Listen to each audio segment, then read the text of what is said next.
Professor Grabiner was frustrated. The search of the students' minds led nowhere, as he quite expected it would. Anyone who did this to Tori definitely had a lot more magical knowledge than any of the students here.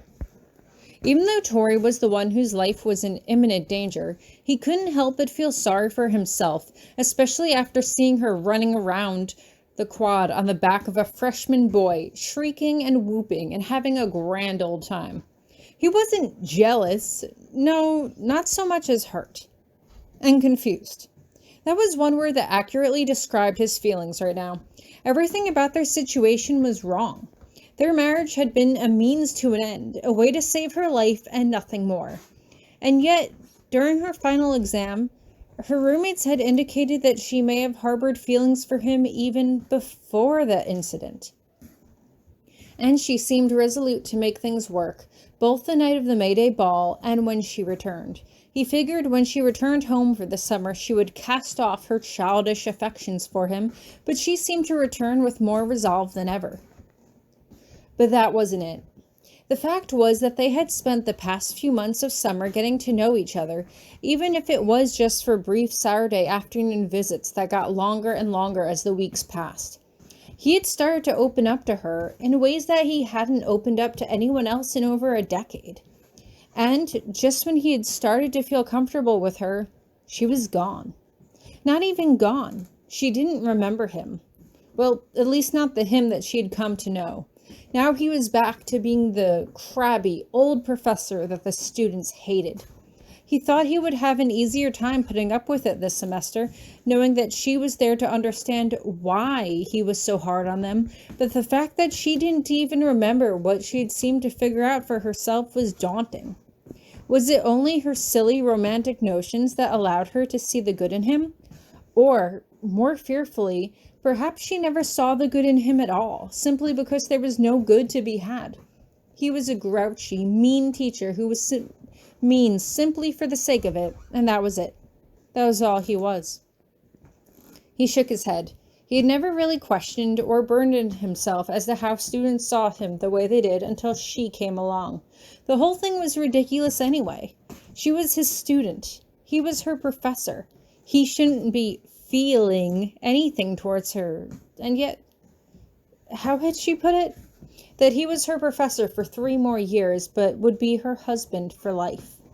He found the whole concept ridiculous and yet sweet. No one wanted him. No one expressed interest in his life.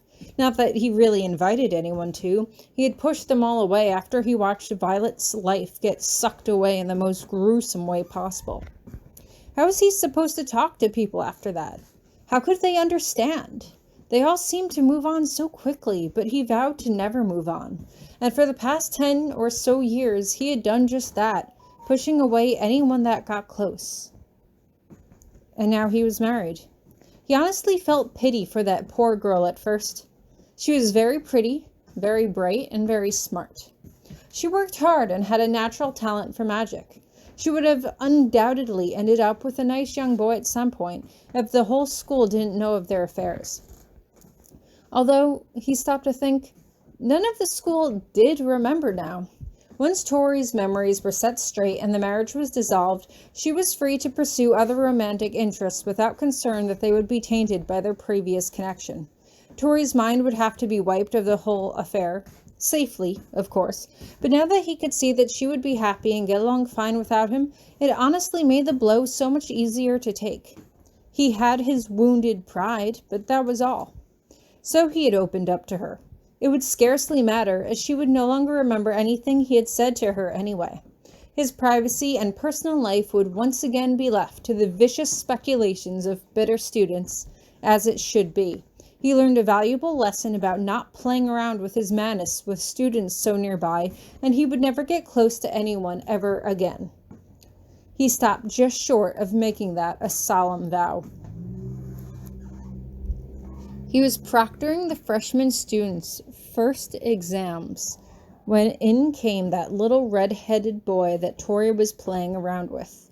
He sneered as he teleported the boy into the dungeon, already preparing what to say to make this boy cry when he failed. The boy looked around at the walls and ceiling curiously before focusing on the main wall in front of him as Grabiner waited with disinterest to see which magic the boy would choose to free him of the dungeon.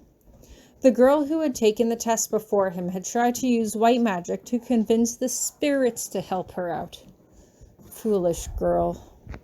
Suddenly, he was distracted as the boy muttered something under his breath and the wall blasted out in front of him.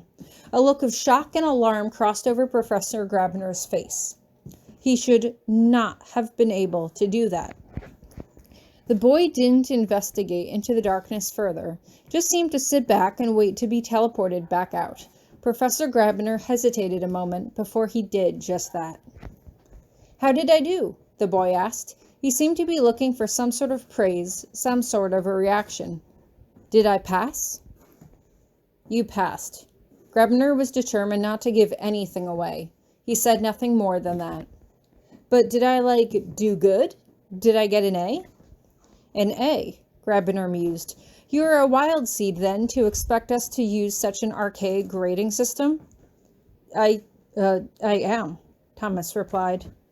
"Then that was an adequate display of your skill," Grabiner said. "Now get out." "But out, unless you would like to spend your Saturday afternoon in detention with me, trying to dig through that wall with a spoon." Thomas sulked, but left the room. Grabiner quickly finished up with the rest of the students and then rushed off to find Potsdam, who did not seem to share his concerns. So he blasted through the wall. Many of the students had already attacked it. It was probably weakened from their collective blow and then just gave in when it was his turn. 2 students were able to do it last year. It's nothing new. Those 2 students were already raised with magical ability, Grabiner argued, and I have seen them both in all of my classes, but I've rarely seen this boy, and he doesn't seem the type to pay attention.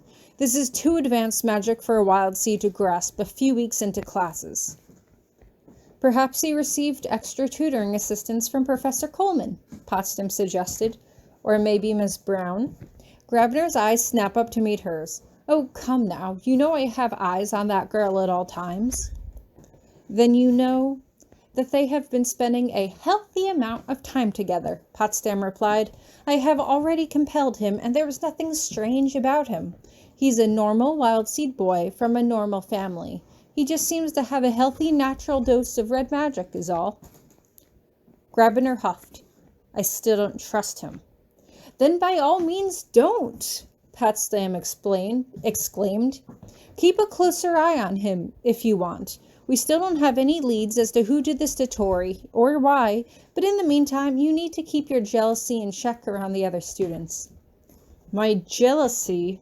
Grabiner gritted his teeth. "I am not jealous of—" Yes, of course. You're just as bitter and broody as always." She crossed her arms over her chest. "Honestly, I would have thought your relationship with Miss Brown would have boosted your mood slightly, despite all this." "It might have if she could remember it," he snarled. "It doesn't matter. Come January, this whole thing will be over, and then we can wipe her mind too, so everyone in the school forgets that it ever happened." With that, he turned on his heel and stormed out of the room. Potsdam hesitated, but decided it was best to just let him go. She should probably tell him soon, but it wasn't time yet. Hopefully they would get this whole thing sorted out by Christmas, and then she wouldn't need to tell him at all.